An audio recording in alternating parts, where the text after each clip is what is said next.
पूर्णिमा की रात थी और इस मंच पर एक ऐसी विभूति उपस्थित हैं जिनके मुखमंडल पर चंद्रमा सा तेज विराजमान है। आप समझ गए होंगे मैं किनकी बात कर रही हूं।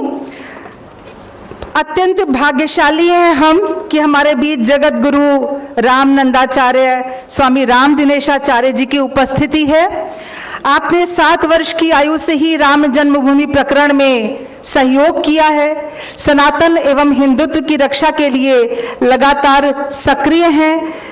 स्वामी जी, आपसे हमारा विनम्र आग्रह कि आपका पाथेय हम सबको प्राप्त हो और बहुत ही सम्मान के साथ, आदर के साथ यह मंच आपको आमंत्रित करता है कि आप अपना प्रसाद हम सबको दें। आपकी तालियां बजती रहें जब तक वो मंच पर आए। जगत गुरु रामानंदाचार्य स्वामी राम दिनेशाचार्य जी आप सबके भी।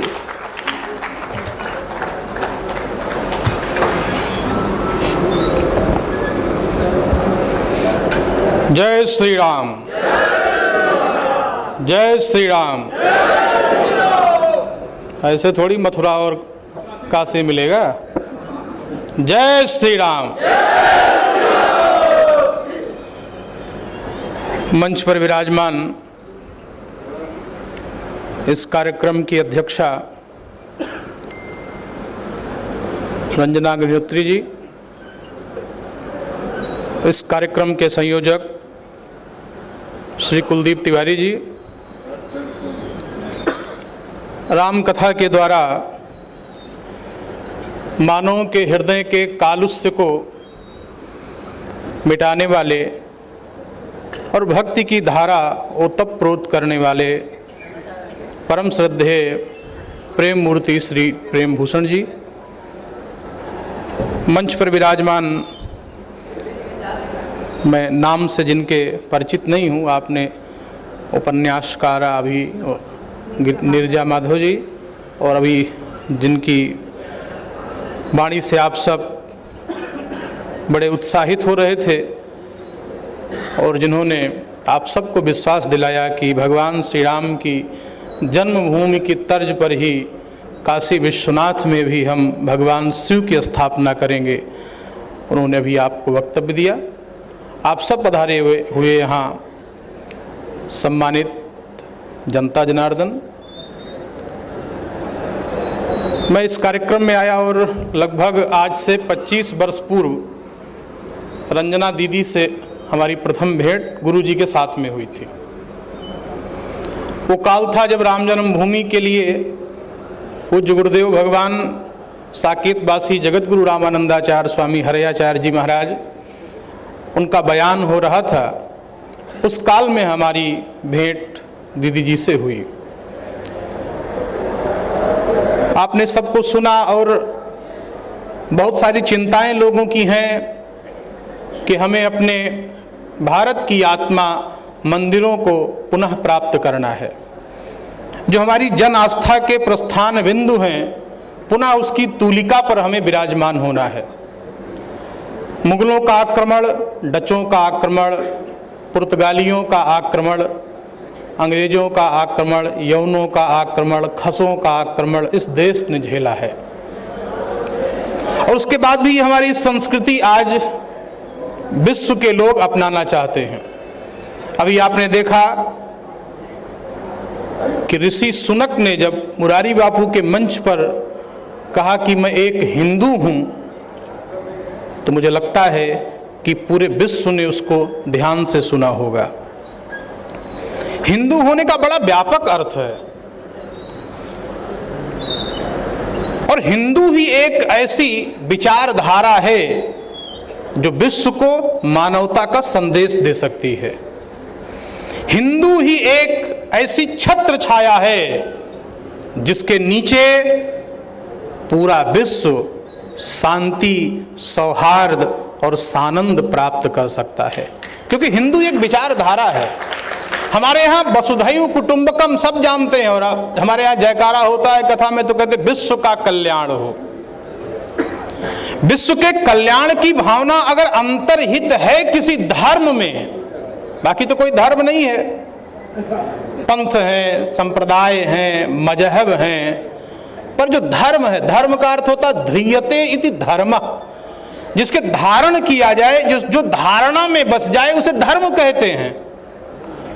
पाश्चात्य विद्वान बर्नार्ड शाह कहता था कि जब तक बोला जाए तब तक वो धर्म नहीं होता है, जब तक वो भाषण किया जाए तब तक वो धर्म नहीं होता है, जब तक तलवार की नोक पर किसी पर थोपा जाए तब तक वो धर्म नहीं होता।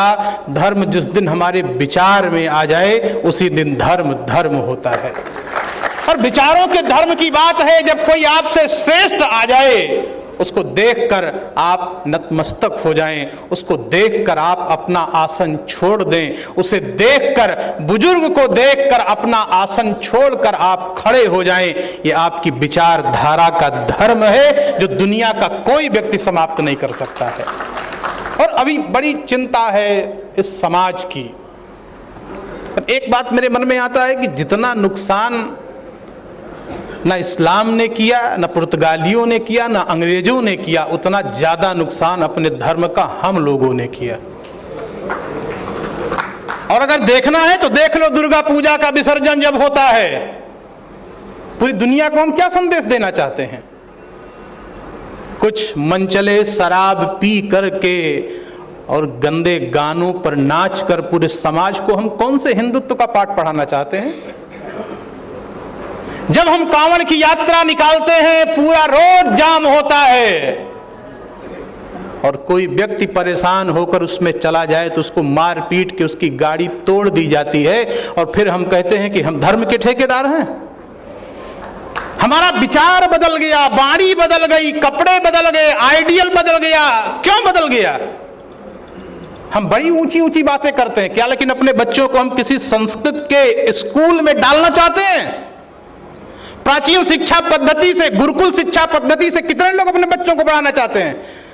भैया, जिनके बच्चे का एडमिशन कॉन्वेंट में हो जाए वो अपने आप को आधा बैकुंठवासी मानते हैं, और अंग्रेजी बोल दे तो समझ लो बैकुंठे पहुंच गए।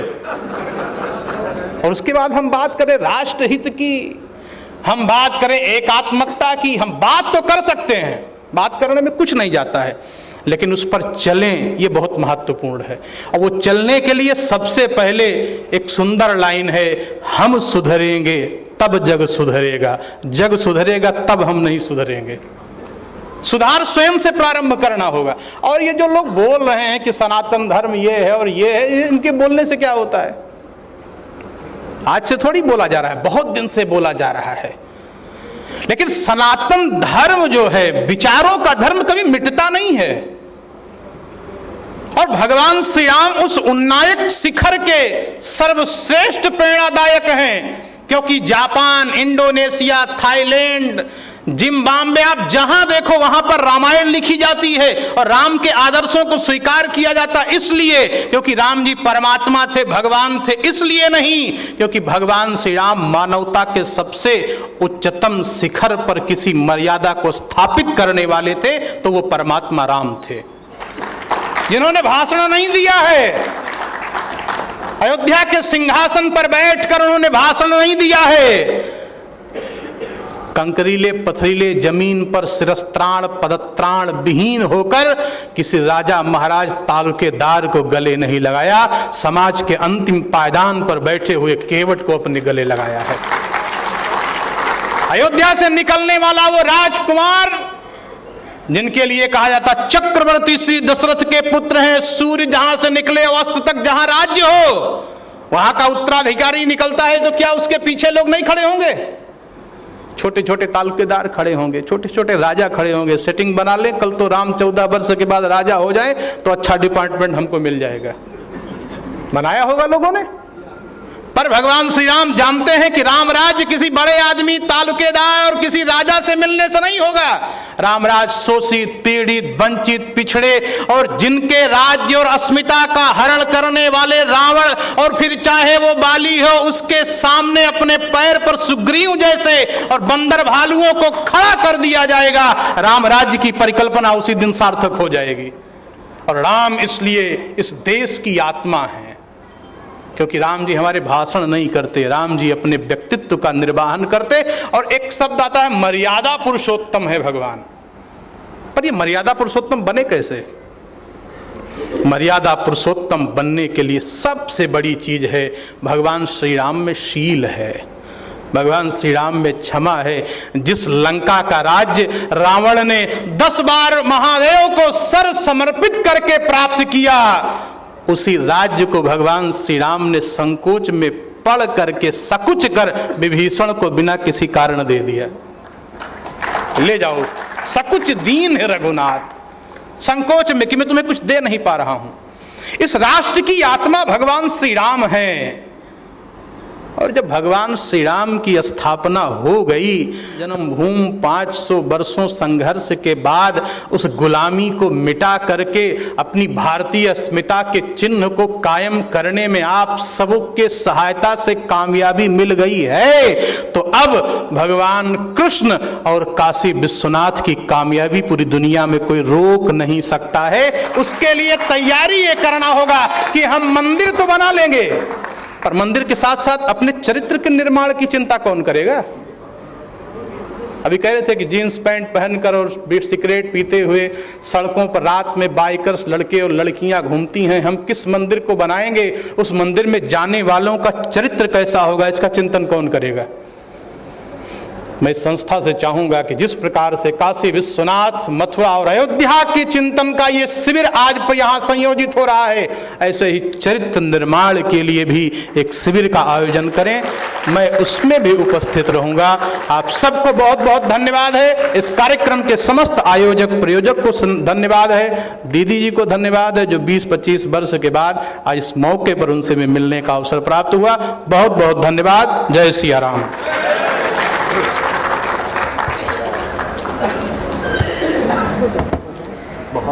जन उद्घोष सेवा संस्थान के संस्थापक कुलदीप तिवारी जी और इस कार्यक्रम के अध्यक्षा रंजना अग्निहोत्री जी, उनसे अनुरोध कि जगत गुरु रामानंदाचार्य स्वामी राम दिनेशाचार्य जी को अवध मार्तंड से अलंकृत करें।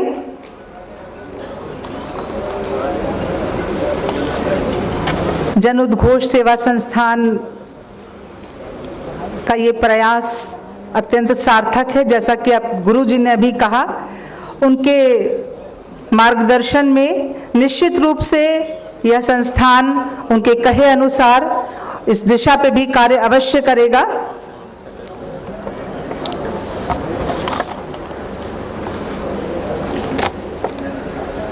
आप सबकी तालियां बजती रहें।